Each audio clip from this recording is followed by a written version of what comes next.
Selamat pagi, saudara-saudara yang saya kasih dalam Tuhan Yesus Kristus, dan juga kepada saudara-saudara yang sedang mengikuti kebaktian secara online.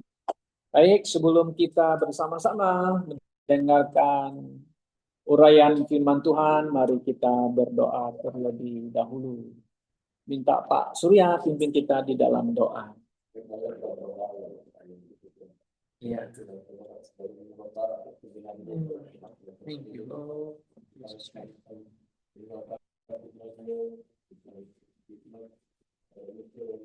Iya. Hmm.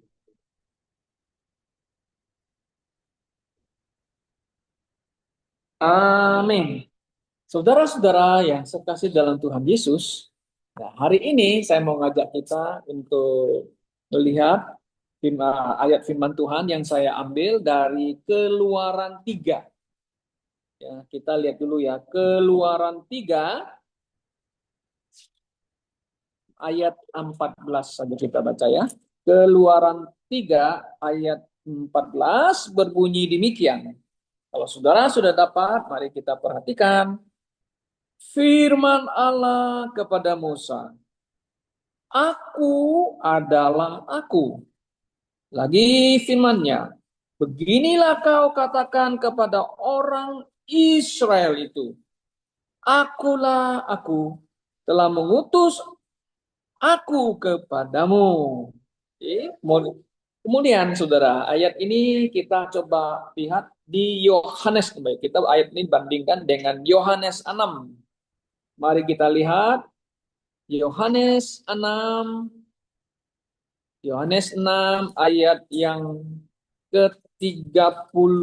35 ya.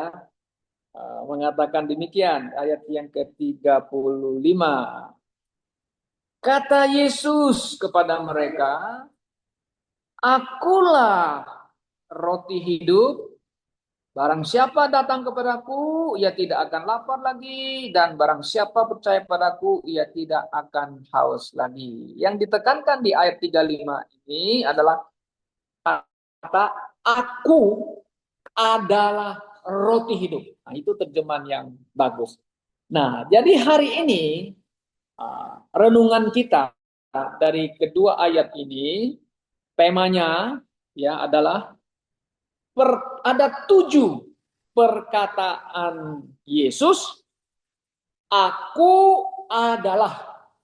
Nah, jadi ya, ada 7 perkataan Yesus yang mengatakan aku adalah. Ya, salah satu yang setelah kita baca, aku adalah roti hidup.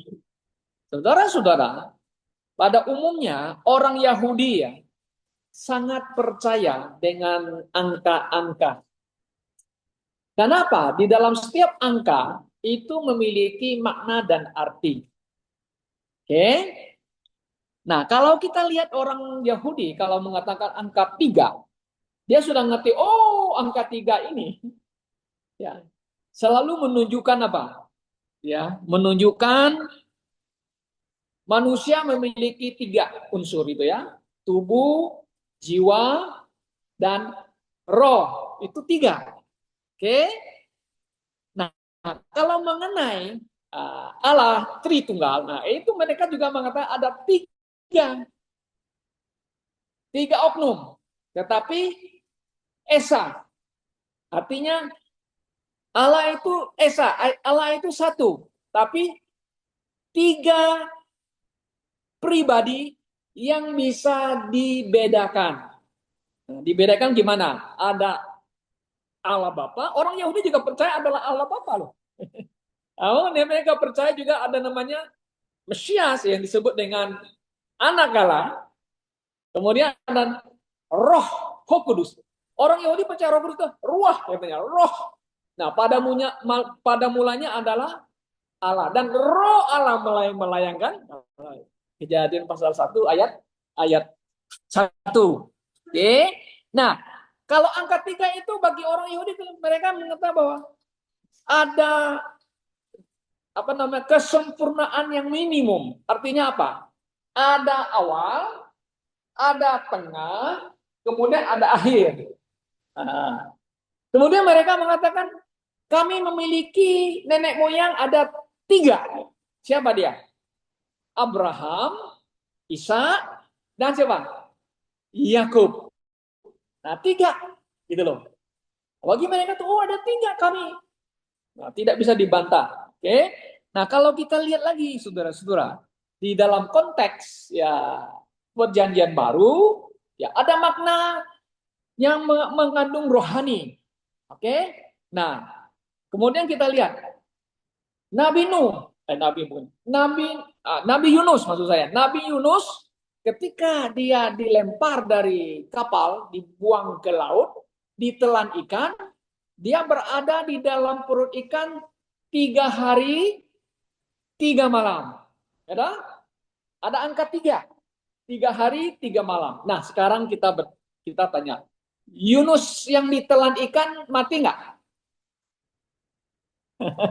Nah, banyak orang Kristen katanya hidup. Seolah-olah dia di dalam perut ikan itu kayak, apa nama itu, chamber itu artinya kamar ya. Kalau you ditelan oleh ikan, pasti semua yang hidup dimakannya mati gitu loh. Pasti mati punya, nggak ada yang mati. Kalau kita menyelam di laut atau di sungai, coba hanya 1 menitnya nggak bernapas, bisa mati kita. Kecuali orang sudah berlatih, bisa tahan nafas sampai 3 menit. Itu sudah hebat, itu marinir yang biasa menyelam belajar itu bisa sampai 3 menit, itu hebat. Oke, nah 3 hari 3. Nah Yesus mengutip Yunus 3 hari 3 malam. Katanya seperti Yunus, anak manusia akan seperti Yunus 3 hari 3 malam di dalam perut bumi. Ya, gitu kan? Udah nggak? Angka 3. Angka 3 ya. Nah, karena angka 3 ini, saudara, dalam pandangan kita, di dalam arti makna teologis kita, sebenarnya itu menunjukkan kepada Allah Tritunggal. Allah Bapa, ya, Allah Anak, dan juga Allah Roh Kudus. Ya, satu Allah tapi 3 pribadi. Oke. Nah, jadi bagi orang Yahudi itu angka 3, 4, 6, 7, 10, 12 itu paling suka mereka. Senang mereka pakai itu. Ya, 12 suku, 12 pintu, 12 rasul. Nah, karena 12. Oke. Nah, kalau orang Tionghoa yang nggak suka nomornya berapa, tahu nggak? Pak Surya tahu. 4 ya. Apa itu kata 4? Kalau bagi orang Tionghoa. Ciang jelek angka 4 itu. Kenapa? Karena kalau di plesetting kata shi ada unsur mati gitu ya. Oke. Nah, di apartemen kita masih ada huruf 4. Kata lantai ke-4. Tapi di sini nggak ada lantai yang ke-13. Nah, jadi bagi banyak orang itu yang nomor 13 ciang artinya tidak bagus ya, not luck, an unlucky number. Oke, jadi kata 13. Apollo 13 gagal, tidak sampai ke bulan, oke? Maka disebut wah ini tidak bagus punya nomor. Nah, di dalam Alkitab ada satu mengatakan angka 7. Nah, angka 7 selalu dikatakan sempurna. Angka yang perfect, sempurna. 7. Kenapa? Di dalam kitab Wahyu, saudara, selalu dipakai angka 7, 7 gereja, 7 jemaat, 7 malaikat, 7 ya. Menunjukkan apa? Kesempurnaan. Nah, kita lihat hari ini bahwa di dalam Injil Yesus pernah berkata sampai 7 kali dia mengatakan aku adalah. Nah, kenapa dia berani mengatakan demikian? Menunjukkan siapa Yesus itu sebenarnya, kan? Nah, seperti yang telah kita baca tadi di Keluaran pasal 3 ya ayat 14 di mana Allah atau kita bahkan Elohim itu ya menampakkan diri kepada Musa kan di Gunung Sinai itu. Itu semak-semak itu terbakar. Musa tuh heran, dia kan gembala, ya nggak? Pakai tongkat dia mau cari, kenapa itu semak-semak nggak terbakar ya? Kok ada api gitu? Nah, dia hampiri, dia lihat sekali semua dekat dengan semak-semak itu. Tuhan berkata kepada Musa, Musa, Musa, tanggalkan kasutmu. Nah, kasut itu artinya sepatu. Kalau kita ngomong sekarang ya, itu isi para sepatu. Tanggalkan kasutmu, karena di mana tanah yang kamu injak itu kudus. Ayah, aku ya Tuhan, aku Musa. Lalu ditanggal. Nah, lalu Tuhan ngomong sama Musa. Kan? Tapi Musa tidak melihat mukanya, wajahnya.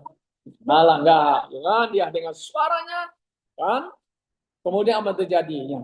Tuhan mengatakan, aku mau mengutus kamu untuk membebaskan umatku, orang Israel di tanah Mesir, kan begitu. Setelah itu kan Musa kan bilang, namamu siapa? Kan gitu ya. Elohim, namamu siapa? Nah, maka Allah berkata kepada Musa, namaku, aku adalah aku. Nah, kalau bahasa Inggris bagus. I'm that I am. Nah, bahasa Inggris lebih bagus. Ya, anak-anak sekarang kan udah belajar bahasa Inggris. I'm that I am. Nah, aku adalah aku. Yang ada aku yang ada segala terjemahan ke Indonesia ya. Nah, itu dia kata aku adalah aku. Nah, jadi dia adalah Tuhan. Dia adalah namanya Allah, kita ada yang namanya Tuhan. Nah, sekarang kita lihat di dalam Injil. Right? Kenapa Yesus mengatakan, aku adalah. Nah, yang pertama, Yesus mengatakan, aku adalah roti yang kita baca tadi di Yohanes pasal 6 ayat yang ke-35. Di sini Yesus mengatakan kepada orang Yahudi, aku adalah roti hidup. Aku adalah roti hidup. Kenapa Yesus mengatakan dia roti hidup? Ada alasannya, saudara-saudara, ya. Nah, sampai beberapa kali dia mengatakan ini ya. Oke, kemudian dia mengatakan lagi ayat 41, akulah roti yang telah turun dari surga. Katanya kan? Nah, kemudian apa lagi dikatakan bahwa dia mengatakan nenek moyangmu, Tuhan mengatakan, nenek moyangmu. Tuhan mengatakan kepada orang Yahudi, nenek moyangmu telah makan roti yang turun dari surga itu disebut dengan mana. Berapa tahun orang Yahudi makan roti mana? Saudara perhatikan, waktu orang atau bangsa Israel keluar dari Mesir, pergi ke Gunung Sinai untuk menerima hukum Taurat itu kan padang pasir. Saya pernah lewat situ ya, kalau turis lewat dari Mesir mau pergi ke Israel, ke Gunung Sinai itu yang diklaim mereka sekarang itu kiri kanan itu padang pasir, nggak ada hutan, nggak ada tanah, nggak ada tanah. Nah, bagaimana orang Israel, bangsa Israel itu dapat makanan? Siapa yang supply? Beli di mana? Nggak bisa dapat makanan di situ. Nggak ada orang yang bercocok tanam begitu loh. Orang hanya pelihara domba, kambing dan sebagainya. Nah, itulah keajaiban Tuhan. Bahwa Tuhan Allah memimpin mereka. Ya, siang hari ada tiang awan, betul nggak? Malam hari ada apa? Tiang api. Nah, kalau mengenai makanan pokok, apa yang Tuhan lakukan? Tuhan memelihara dengan mengirim mana dari surga. Jatuh dari surga. Itu roti itu disebut mana. Jadi orang atau bangsa Israel tidak perlu bercocok tanam. Mereka makan mana selama 40 tahun. Coba sehat nggak makan mana? Waduh, pasti sehat punya. Itu yang Tuhan kasih sehat punya, yang dari atas itu. Hanya umat Tuhan aja kadang-kadang nakal, kadang-kadang nggak taat. Ya makanya dihukum oleh Tuhan sendiri. Kalau makan mana 40 tahun, bayangkan saudara. Kalau sekarang Tuhan kasih kita makan mana, wah umur kita paling sehat, nggak kena kanker. Ya kan? Ya makannya dari surga. Yang sekarang kita makan dari mana? Dari bumi. Oh, buminya sudah rusak. Rusak apa? Karena terlalu banyak itu pestisida ya. Dan juga racun-racun merkuri dan sebagainya. You makan, kita makan, kena kanker, kena itu, kena penyakit itu, macam-macam. Nah, orang atau bangsa Israel, mereka makan mana. Maka itu Yesus berkatakan, yang makan mana, semua sudah mati. Nah, akulah roti hidup yang telah turun dari surga. Barang siapa makan, dia akan hidup dan dia tidak akan haus lagi. Tidak akan lapar dan juga tidak akan haus lagi. Nah, Yesus adalah roti hidup. Nah, saudara bisa baca di ayat yang ke-29 tadi sudah. Kita lihat lagi di ayat 39, mengatakan mengulangi lagi yang 39 itu adalah mengatakan ini adalah kehendak Tuhan. Kamu harus makan roti itu atau percaya kepada ya roti itu ya Yesus sendiri. Maka itu ayat 39 mengatakan inilah kehendak dia yaitu Bapa yang telah mengutus aku Yesus, yaitu supaya dari semua yang telah diberikannya kepadaku jangan ada yang hilang tapi supaya bangkit pada akhir zaman. Supaya kamu ini percaya kepada dia kan? Ya. Nah, kalau saudara membaca di ayat 29 juga sama. Inilah pekerjaan yang dikehendaki Allah yaitu hendaklah kamu percaya kepada dia yang telah diutus. Nah, diutus Allah. Kemudian kita lanjut lagi di ayat yang ke-40. Sebab inilah kehendak Bapa lagi, yaitu supaya setiap orang yang melihat anak dan yang percaya padanya beroleh hidup yang kekal, dan supaya aku membangkitkan dia pada akhir zaman. Anda bayangkan. You makan roti hidup itu. Artinya percaya kepada Yesus kita akan hidup, dan jika kita mati nanti kita akan dibangkitkan, tidak akan mati lagi. Kan gitu. Yesus adalah roti hidup. Siapa dia roti hidup? Ya itu yang ketemu sama Musa itu. Siapa dia? Nah, aku adalah aku. Itu Tuhan. Nah, kalau kita terjemahkan itu adalah sebenarnya adalah Yehova. Yehova, Tuhan. Okay? Nah, kemudian yang kedua Yesus mengatakan lagi, aku adalah Yohanes, Injil Yohanes 8:12. Nah, coba kita lihat lagi. Oke. Yohanes 8 ayat yang ke-12 mengatakan demikian. Maka Yesus berkata pula kepada orang banyak, katanya, akulah terang dunia. Siapa yang menjadi terang dunia? Siapa yang berani ngomong, akulah terang dunia? Tidak ada. Hanya Yesus mengatakan, akulah terang dunia. Barang siapa mengikut aku, dia tidak akan berjalan dalam kegelapan, melainkan dia akan mempunyai terang hidup. Nah, saudara-saudaraku, ini menggambarkan apa? Dunia ini sudah penuh dengan kegelapan, dengan dosa. Manusia berjalan dalam dosa. Manusia berjalan dalam kegelapan. Artinya apa jalan kegelapan? Berbuat jahat, berdosa, dan sebagainya kan? Menentang Allah, melawan Allah. Nah, Yesus datang. Dialah terang dunia ini. Mau memberikan terang itu kepada manusia. Supaya manusia jangan berjalan dalam kegelapan. Jangan berjalan dalam dosa. Kan gitu.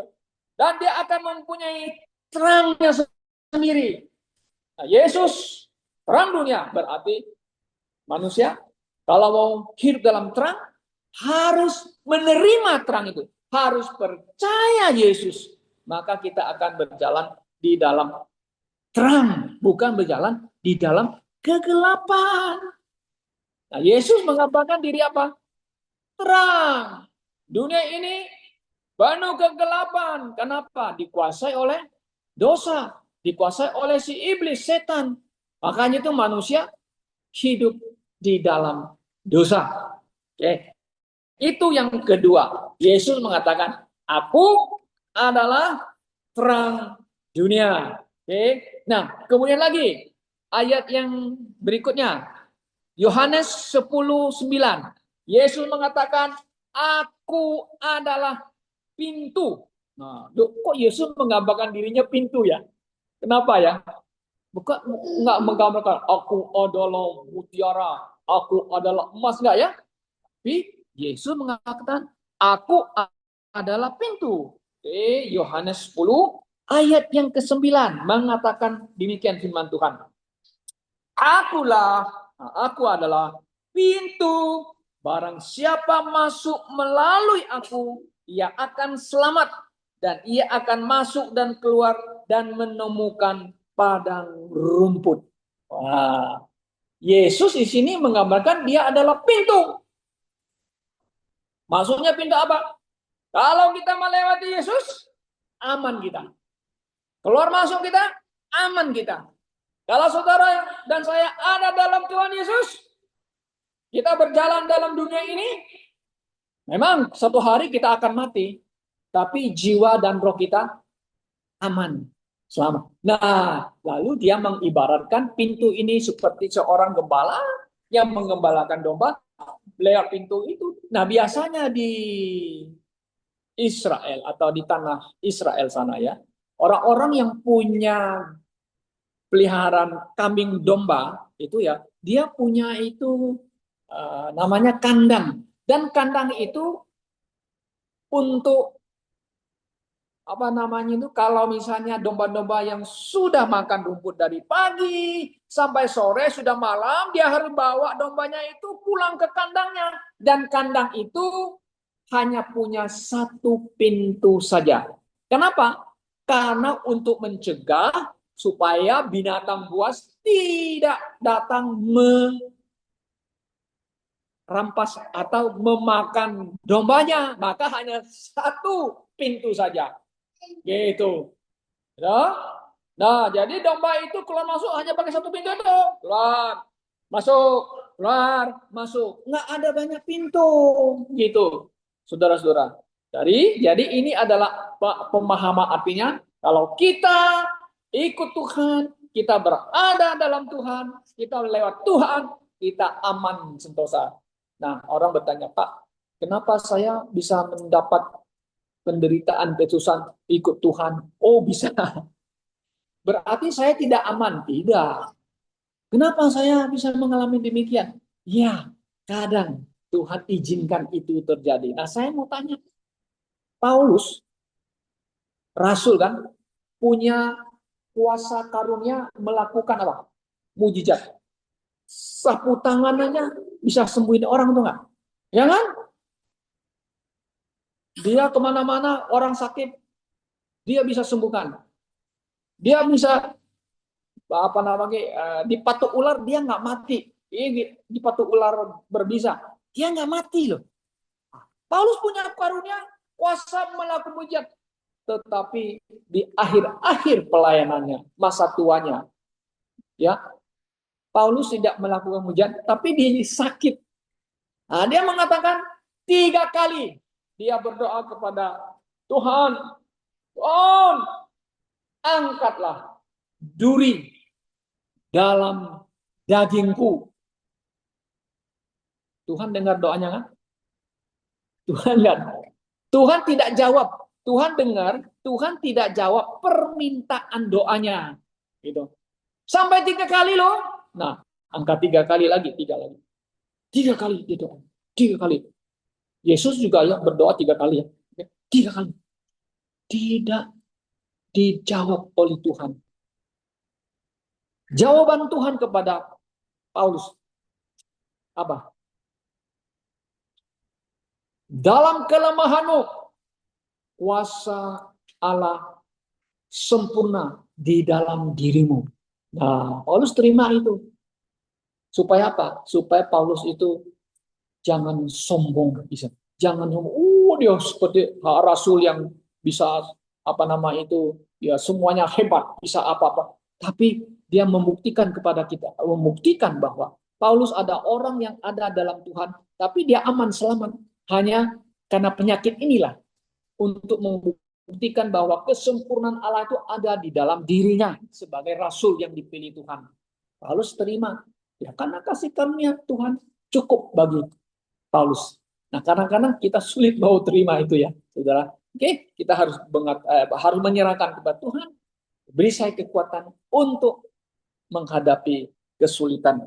Oke, nah, baik. Jadi aku adalah pintu. Yuk, pakai pintu itu aman, keluar masuknya aman. Oke. Kemudian lagi Yesus mengatakan lagi, kita lihat lagi ayat 11 ini. Oke. Dia katakan, aku adalah pintu. Dengan pada waktu yang sama dia mengatakan, aku adalah gembala baik. Ayat 11. Tadi ke ayat 9. Ini ayat 11 lagi ya. Ayat 11. Oke. Ya, begini ayatnya mengatakan, aku adalah gembala yang baik. Gembala yang baik memberikan nyawa bagi domba-dombanya.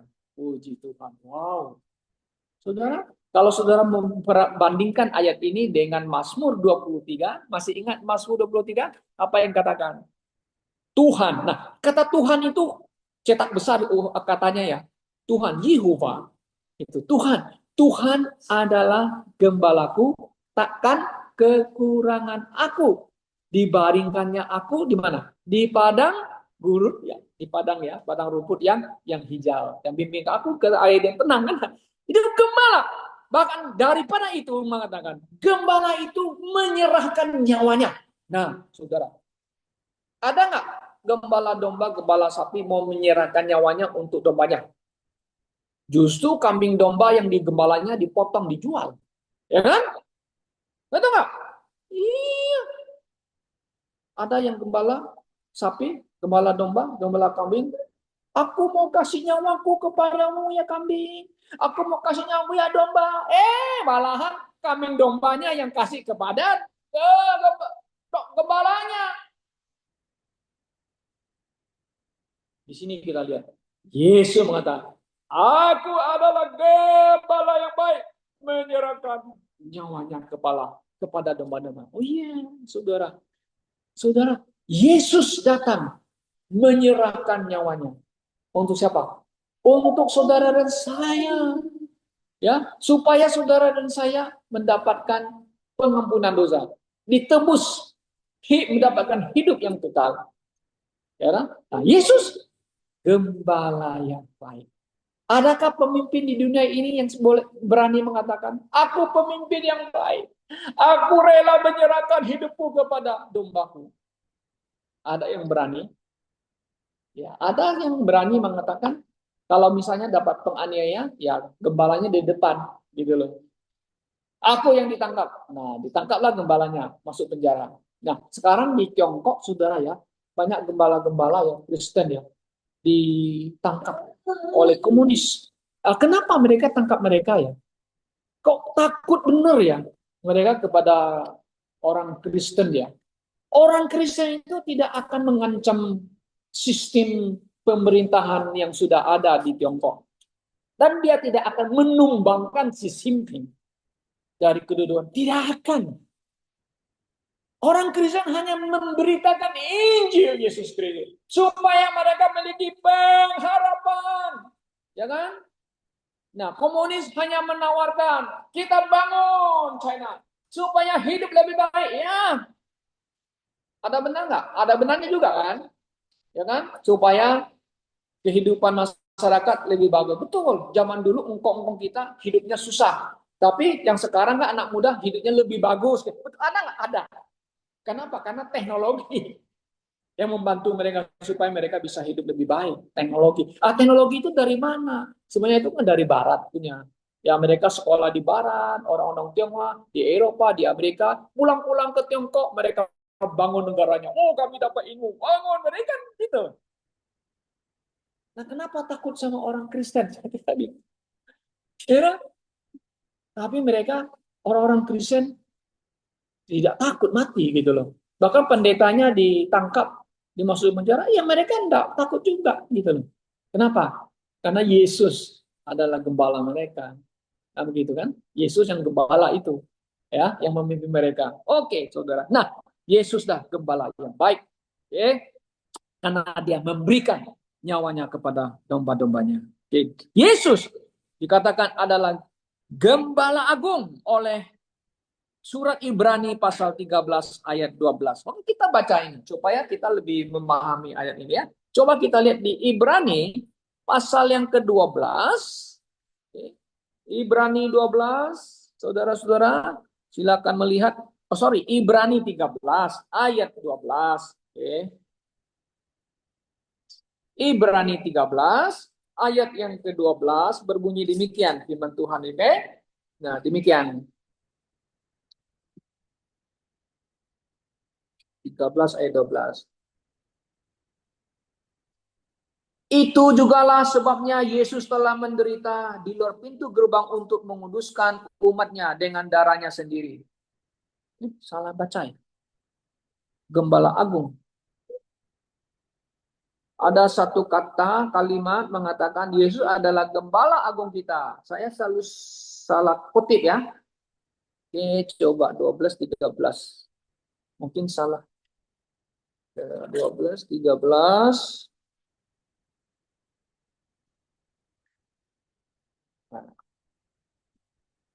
Mungkin saya salah kutip ini.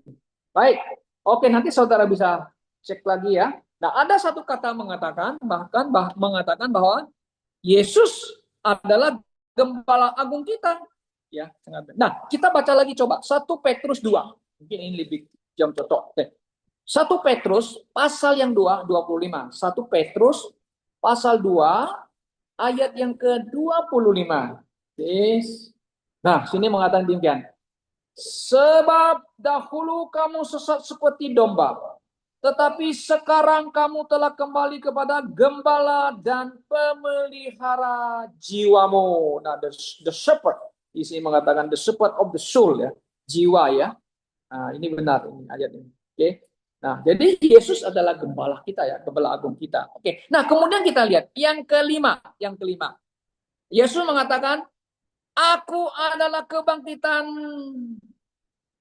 dan hidup" ya. Yohanes 11 ayat 25. Nah, kita lihat Injil Yohanes 11. Ini Injil Yohanes 11 ini tentang kebangkitan daripada Lazarus. Nah, sudah ingat ceritanya ya. Di mana Lazarus telah mati 4 hari. Yesus datang ke sana mau membangkitkan Lazarus yang telah mati 4 hari. Saudara, kalau orang mati 1 hari belum begitu bau ya. Kalau sudah 3 hari sudah mulai bengkak ya. Kalau sudah 4 hari gimana? Wah, makanya angka 4 sih. sudah bau. Manusia sudah mulai. Lazarus sudah bau. Nah, Yesus datang. Yesus datang. Maka itu ayat yang ke-25 mengatakan demikian ya. Dia berkata ya. Nah, ayat 24 lah kita baca dulu yang itu. Kata Marta kepada Yesus, "Aku tahu bahwa ia akan bangkit." Nah, dia percaya kebangkitan loh. Pada waktu orang bangkit pada akhir zaman. Jawab Yesus, aku adalah kebangkitan dan hidup. Barang siapa percaya kepadaku, ia akan hidup walaupun ia sudah mati. Nah, saudara, Yesus kata, "Aku adalah kebangkitan dan hidup." Nanti Tuhan, pengakhir zaman orang akan dibangkitkan. Sekarang aku ini adalah kebangkitan dan hidup. Betul nggak? Mana saksinya? Mana saudaramu dikuburkan? Di sana sudah berhari. Ya, busuk. Pergi Yesus. Setelah Yesus sampai di kuburan itu, geser pintunya. Dan Yesus berteriak, "Lazarus! Lazarus!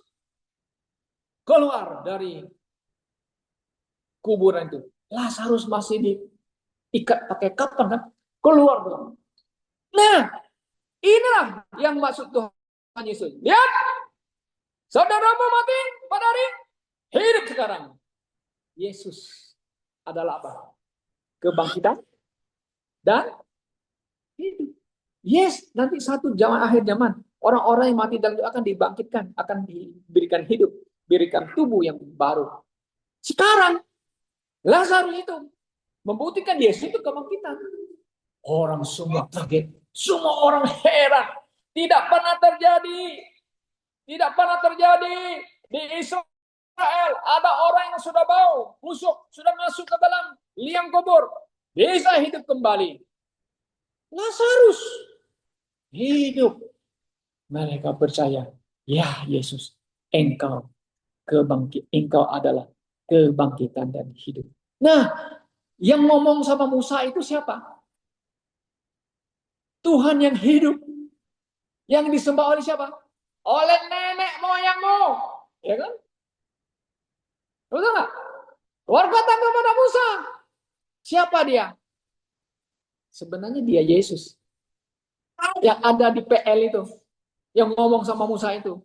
Yehova. Yesus adalah manusia yang menjadi Allah yang jadi manusia.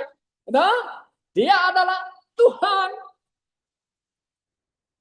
Sekarang dia mengatakan kepada orang Yahudi, aku adalah, mau menunjukkan kepada mereka, dia yang pernah ada. Sebelum Abraham ada, dia sudah ada. Dia adalah Tuhannya bangsa Israel. Oke? Nah, saudaraku yang saya kasih dalam Tuhan, mari kita lihat lagi yang berikutnya. Ini di Yohanes lagi ya. Yohanes 14 ayat 6. Nah, ini saudara ingat. Aku adalah jalan dan kebenaran, apa lagi? Dan hidup. Tidak ada seorang pun yang sampai kepada Allah Bapa kalau tidak melalui aku. Nah, ini kan ada muridnya salah satu kan, Yesus mau kemana? Kami tidak tahu jalan. Kamu sudah ikut aku 3 tahun kok kamu nggak tahu jalan ke situ. Nah, maka Yesus mengatakan, aku adalah jalan. Saudara, ini menunjukkan kepada kita bahwa tidak ada jalan bagi manusia yang bisa mencapai surga kepada Allah Bapa.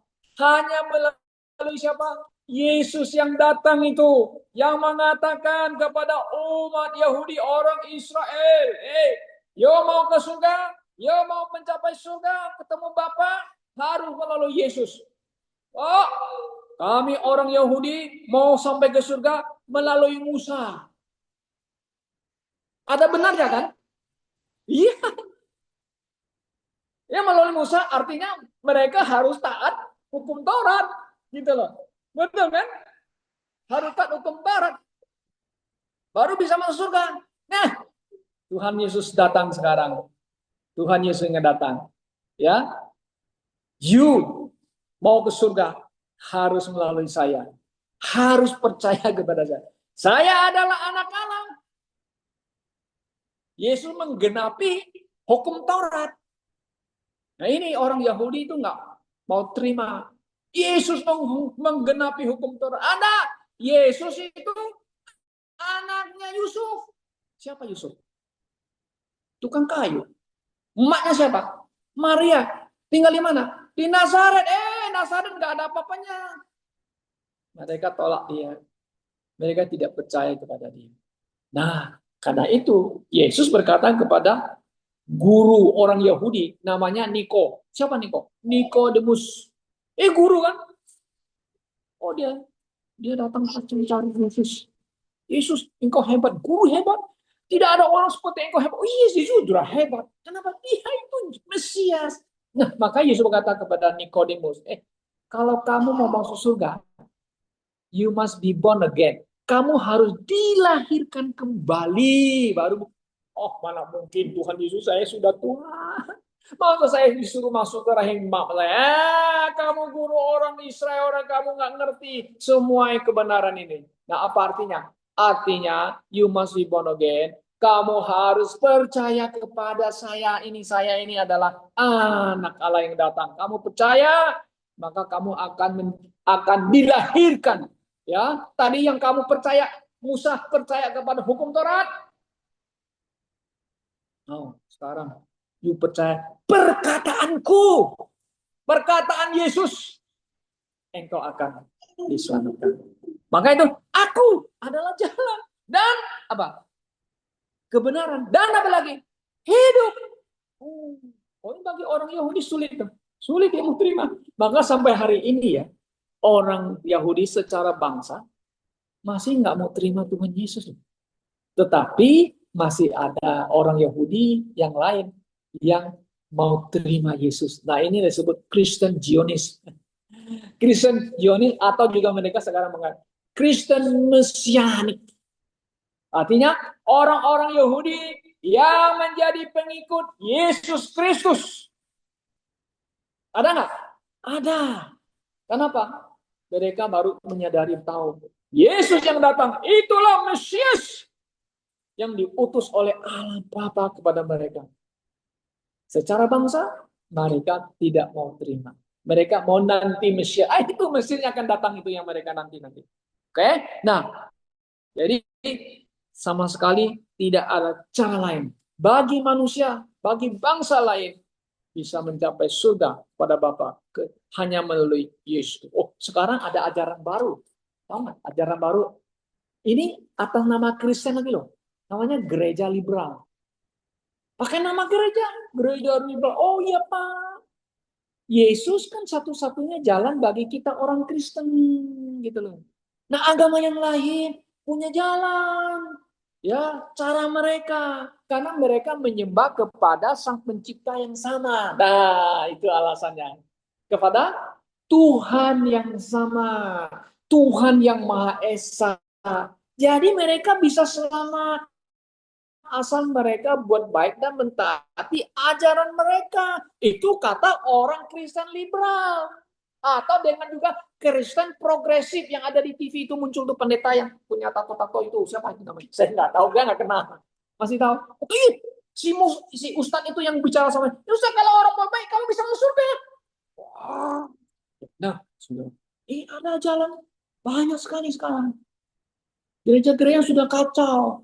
Ajarannya kacau. Enggak bersandarkan kepada ajaran firman Tuhan, Alkitab kita. Ya kan? Jadi ada jalan lain ke surga. Maka itulah mereka menganut paham yang sampai hari ini yang diterima banyak jalan ke Roma. Tahu ya? Tahu si Esra nggak ngerti ini. Orang selalu bilang banyak jalan ke Roma. Itu artinya banyak jalan ke surga. Nah, kalau kita berapa jalan ke surga? Melalui Yesus, melalui pintu. Melalui Yesus. Kan begitu. Yesus adalah jalan kebenaran dan hidup. Nggak ada jalan lain.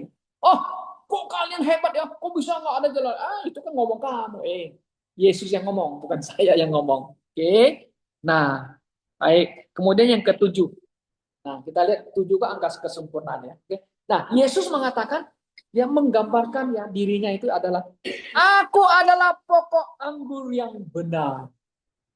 Selalu pakai pokok anggur yang benar. Nah, saudara lihat di Yohanes lagi. Yohanes banyak mengatakan aku adalah aku ya. Oke. Yohanes pasal 15 ini pokok anggur yang benar. Aku adalah pokok anggur yang benar dan Bapakkulah yang pengusahanya. Setiap ranting padaku yang tidak berbuah dipotongnya dan setiap ranting yang berbuah dibersihkannya supaya ia lebih banyak berbuah lagi. Kamu memang sudah bersih karena firman yang telah kukatakan kepadamu. Tinggallah di dalam aku dan aku di dalam kamu. Sama seperti ranting tidak dapat berbuah dari dirinya sendiri. Kalau ia tidak tinggal pada pokok anggur, demikianlah kamu tidak berbuah jika kamu tidak tinggal di dalam aku. Ini gambar Yesus pokok anggur. Nah, kalau pokok anggur dia mau berbuah, dia harus tetap lengket kepada pokoknya itu kan. Nah ini apa maknanya? Maknanya apa ya? Ya, bahwa hidup ini, segala hidup, kita hidup itu bersumber kepada Yesus. Anda bisa hidup, kita hidup sekarang karena kasih karunia Allah. Karena sumbernya pokok anggur itu yang benar. Ya. Nah, dengan kata lain, kita tidak bisa buat apa-apa loh. Kalau kita tidak melengket kepada pokok anggur ini. Ya, memang ke sana saya bilang, Tuhan, aku bukan siapa-siapa. Ya, Saya bukan orang yang punya talenta hebat seperti orang yang lain. Oh, pintar, nggak pakai teks ya, ngomong lancar. Kami hanya orang-orang biasa saja, biasa-biasa sederhana. Nah, karena itu kita bilang, Tuhan, tanpa Engkau, kami tidak bisa buat apa-apa. Betul? Kita nggak bisa apa-apa. Jangan Anda yang udah pintar, hebat, bisa bangun gereja, bisa mega, hebat, saya hebat. Kalau bukan Tuhan juga Anda tidak bisa apa-apa ya. Nah, karena itulah kita lihat sini. Yesus adalah pokok anggur yang benar. Berarti ada juga pokok anggur yang nggak benar kan? Itu gitu. Ya, banyak orang ya, wah punya pokok anggur yang sepertinya benar. Ya kan? Ya kan? Roman Katolik menganggap dia pokok anggur yang hebat. Orang semua bersumber kepada dia. Ya kan? Kita bersumber kepada siapa? Yesus Kristus. Yesus Kristus kepala gereja kita. Saya bukan kepala gereja. Saya hanya pelayan Tuhan. Kita pelayan Tuhan. Tuh. Yesus kepala gereja kita. Memang ini ibaratnya gambarannya ini kan untuk kepada orang Yahudi. Ayo nggak lengket saya nggak bisa apa-apa. You harus ada di dalam Tuhan Yesus. Baru engkau bisa dapat hidup. Sampai hari ini umat atau orang Yahudi bisa hidup itu karena kemurahan Tuhan. Iya. Tuhan masih pelihara mereka. Kenapa? Karena janji Allah Bapa itu kepada Abraham. Mereka bisa eksis karena kemurahan Tuhan sampai hari ini. Nah, kita yang mendapatkan kasih karunia melalui Yesus, Yesus itu orang Yahudi. Orang Yahudi. Nah, karena itu Paulus mengatakan, ingat ya, orang-orang bangsa-bangsa lain ya, kamu mendapatkan kasih karunia ini ya. Lalu Yesus itu orang Yahudi loh. Berasal orang dari Yahudi. Nah, karena itulah kita sebagai orang Kristen yang telah percaya kepada Yesus, yuk ingatlah. Yuk sebenarnya ada hutang budi kepada orang Yahudi. Dengan apa? Nah, Paulus mengatakan kepada orang Korintus seperti yang kita belajar. Berilah persembahanmu kepada orang-orang Yahudi yang miskin tuh di Yerusalem itu. Maka mereka kumpul uang banyak untuk orang-orang Yahudi. Nah, dengan artinya begini, kita harus mendukung mereka. Mungkin kita tidak dukung pakai uang, tidak. Tetapi ya, dengan sikap kita. Penting. Oh ya, sikap kita apa? Kita bukan bela Israel, mau menghancurkan orang. Enggak. Kita bela Israel, dia harus eksis. Dia harus ada. Kenapa? Karena perjanjian Tuhan atas mereka. Kalau kita bilang, Israel itu sudah nggak ada. Israel yang sekarang itu bukan Israel kita. Nah, kasihan orang ini. Kalau nanti di hadapan Tuhan, gimana dia jawabnya? Kenapa kamu tidak baca Alkitab? Kenapa kamu tidak pelajari perjanjian baru dan perjanjian lama? Benar. Sekarang banyak orang Kristen, katanya Kristen.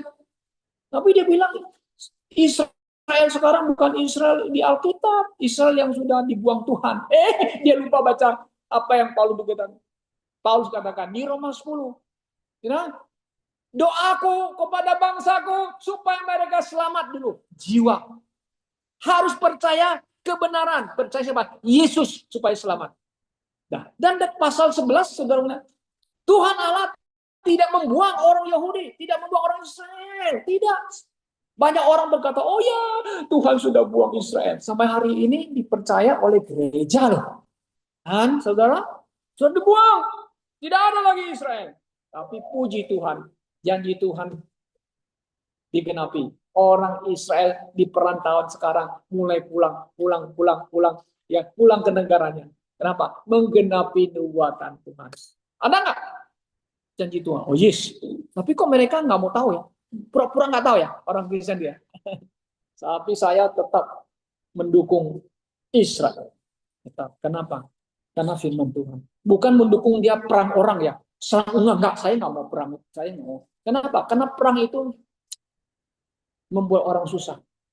Tapi karena terjadi perang itu karena ada alasan. Kan gitu. Kita, ayo kenapa serang aku dulu gitu? Maka aku serang kamu. Ya, itu perang. Tetapi eksistensi keberadaan orang Israel Yahudi itu tetap ada sesuai dengan kebenaran firman Tuhan. Ya.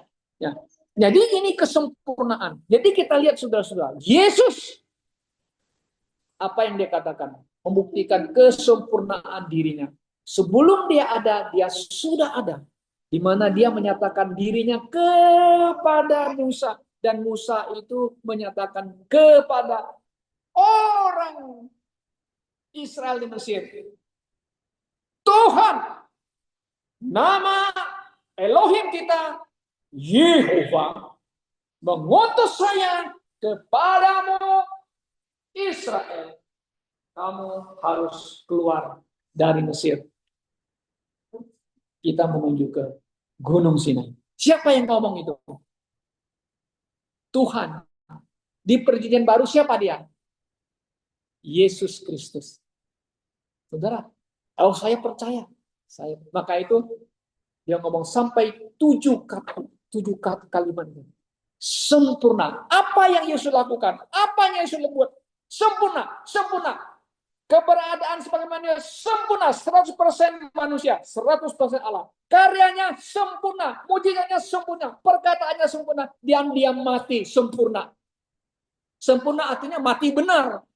Oh, ada orang Kristen. Enggak, Yesus mati rohani. Ini orang Kristen lagi loh. Mati rohani. Coba, Yesus mati benar-benar. Maka itu Paulus tulis di 1 Korintus 15. Ini Injil yang kukatakan. Yesus benar-benar mati sesuai dengan apa? Kitab. Dia dikuburkan dan dia bangkit 3 hari kemudian. Sesuai dengan apa? Kitab suci. Coba sekarang banyak orang Kristen yang kacau sudah, nggak ikut ajaran Alkitab, nggak ikut lagi apa yang dikatakan firman Tuhan. Apakah saudara percaya Tuhan Yesus? Apakah saudara percaya Yesus itu adalah Tuhan yang hidup? Apakah saudara benar-benar menerima Yesus sebagai Tuhan Juru Selamatmu yang mati menebus dosamu? Kiranya Tuhan menolong kita.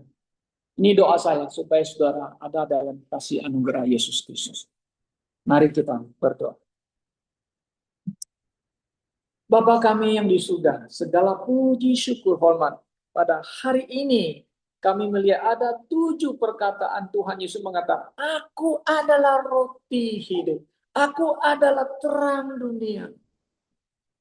Aku adalah pintu. Aku kebangkitan. Aku gembala yang baik.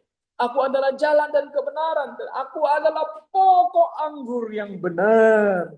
Thank you. Terima kasih Tuhan Yesus. Kasih-Mu yang besar. Anugerah-Mu yang berlimpah yang kami dapatkan. Karena iman kami kepadamu. Terima kasih Bapa Surgawi.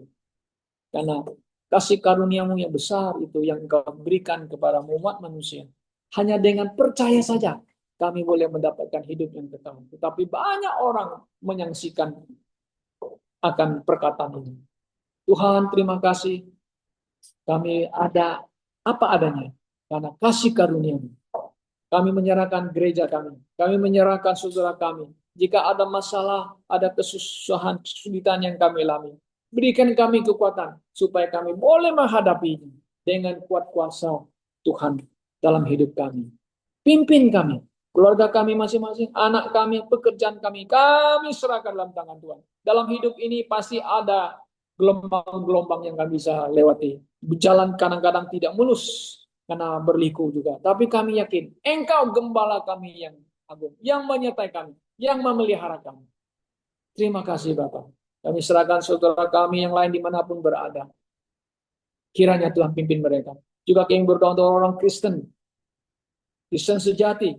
Kristen yang cinta Tuhan. Yang meninggikan ajaran Tuhan Yesus. Dimanapun mereka berada. Mereka yang dapat aniaya kesulitan. Di Afrika. Di India. Maupun di Iran. Negara-negara Islam. Tuhan, kami berdoa. Kiranya Tuhan menguatkan hati mereka. Supaya Injil Yesus Kristus terus diberitakan. Juga yang ada di Tiongkok, kami dengar berita. Banyak pendeta hamba Tuhan yang ditangkap karena keberadaan mereka yang tersembunyi memberitakan Injil Yesus Kristus. Tuhan kuatkan mereka. Juga di Korea Utara, juga di negara lain. Bapa, kepadamu kami mohon belas kasihan-Mu. Kami juga berdoa untuk umat-Mu, bangsa Israel, orang Yahudi, supaya mereka juga boleh diselamatkan. Seperti doa Paulus. Dan pakai Kristen Mesianik, Kristen Zionis, supaya mereka boleh menginjil saudara-saudaranya. Terima kasih Bapak. Pada bangsa kami Indonesia, kami berdoa juga supaya Tuhan beri hikmat kepada Presiden, wakil dan menteri-menterinya, supaya boleh menjalankan pemerintah ini dengan baik, sehingga rakyat boleh menikmati keadilan. Terima kasih Bapak. Dengarlah doa kami. Karena kami berdoa di dalam nama Yesus Kristus, Tuhan kami yang hidup. Amin.